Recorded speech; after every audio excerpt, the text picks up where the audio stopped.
This affordable e-bike is less than $1,000 and it's called the TST Surfer. So we're going to take a deep dive on it. It features 27.5 wheels, a step-through design that anybody can get along with. 27.5 wheels are the middle road, so they do have good rollover and they're not too tall. So this affordable bike is one size fits all, and it definitely is on the smaller side. I'm 6'3", and it definitely feels like a size small. So if you're on the shorter stature side, this is an excellent bike. Let's take a look at its elegant cable routing. We got a whole bunch of wires up here, but everything is tucked together very cleanly. These cheap affordable e-bikes are getting really good in 2024. So behind the brakes, we have a Shimano grip shifter. And these are kind of rare unless you were born in the 90s, featuring a 7-speed tourney group set on this bike. Now the standout feature is definitely the grip shift. I found it to work absolutely excellent. We have a massive front chainring. This will help you achieve higher speeds on the road. The power control module is really simple and easy to use. You got a battery display, no actual percentage, but a couple bars. We got 5 different power assist settings and a throttle. Be super careful with the throttle when the bike's on because it can lurch itself forward. Don't ask me why I know this. The only questionable piece of kit on this bike so far is not the kickstand. It's these smaller brakes. I prefer to see larger brakes on an e-bike, but hey, we are keeping with that affordable theme with this bike, and I'll let you know how those brakes work later. At this affordable price, it's pretty impressive that it has an internally mounted battery. So you turn the key to the counterclockwise position and there's a little tab and that battery will come out of the bike. This can come into play as far as charging the bike inside and getting the bike underweight for your bike rack. Very impressive 720 watt battery. Now, for less than $1,000, it's really incredible that they could pack this much battery wattage into a bike. I'm guessing about 50 miles of range on flat ground, depending on how much throttle you use. Underneath the battery plate, we have some internal cable routing, so the brake lines go inside the bike for a cleaner look. This is the latching mechanism for the battery. I don't know too much about this stuff, but it looks perfectly sufficient for a road cruising bike. When it comes to putting the battery back in the bike, it's an absolute breeze if you put the bike in the upside down position. Now I'm 6'3", so I'll let you be the gauge of what size this bike is. I'm thinking it's like small to medium. I can fully ride it, but it definitely is on the smaller side. Now if you have one of those Nike bikes in your town, basically it's roughly about the same size, but the TST Surfer actually has a lower seat for the smaller people. I have a super important measurement for you in case you are on the smaller side. So from the ground up to the seat is 33 inches.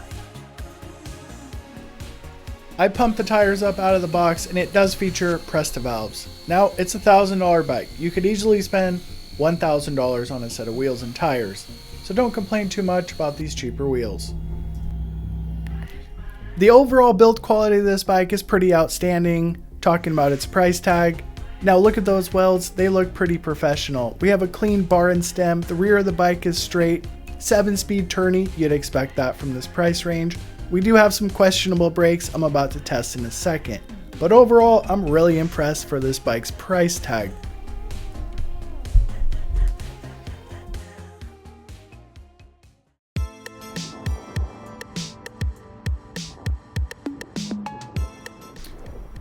First thing I noticed about the TST Surfer is it has incredible power. It features 90 Newton meters of torque, and it does have a throttle in case you're getting tired on the road or something. So 90 Newton meters of torque, most mountain bikes come standard with this, and some hopped up e-bikes out there can have as much as 200. But 90 is an excellent power range, and remember this thing has a massive 720 watt battery, so you don't have to be afraid of the battery running out of juice. So if you're a tall ogre like myself, don't fear, because the seat on this bike has a quick release and it has a super long seat post. But my favorite thing about the seat post is it goes all the way into the frame for the shorter people out there, or if you're just learning how to ride a bike.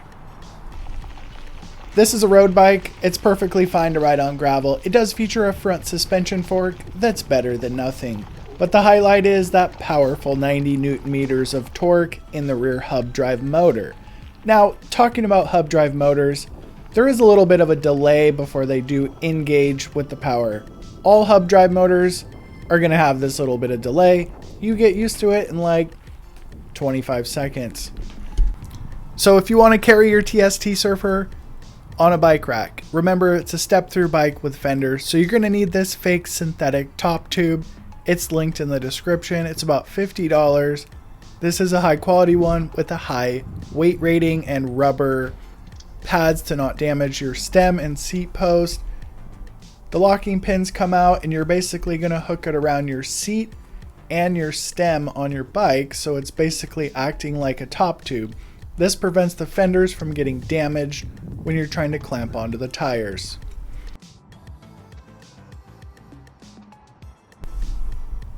TST Surfer or any e-bike out there, you need to look at the weight rating of the bike rack. So this is one of the cheapest Amazon bike racks that features a ramp, and ramps are pretty important if you struggle to lift up a heavy e-bike. The ramp's built into this guy, linked in the description. Now it's an all manual rack, so it does take a little bit of work to twist the knobs, but the built-in tray is absolutely excellent.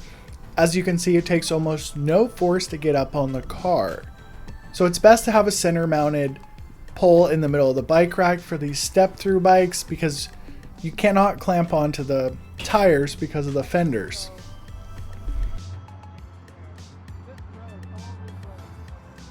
The TST Surfer is pretty impressive. It can climb this steep hill with the throttle on in the lowest gear. It's got plenty of climbing power. One of my biggest complaints with these cheap e-bikes is typically they don't have enough power, and this one has the perfect amount of power. Now, coming back down this steep hill, the brakes aren't super impressive on this bike. They are on the smaller side and they don't actuate very good. You kind of got to use like 3 fingers. It takes a lot of force to pull them down. Now, if you're cruising on the bike path, this is perfectly good. This is just a super steep hill. Be careful upgrading your brakes. I link the proper ones in the descriptions that have an electronic cutoff. But overall, the TST Surfer, for the price tag, is excellent. I love the big fender to carry my surfboard. The small 27.5 wheels are super friendly. So if you were questioning buying an affordable bike like this, you gotta watch this video on the screen for the Specialized Como. It's basically the more expensive version and it costs like $4,000.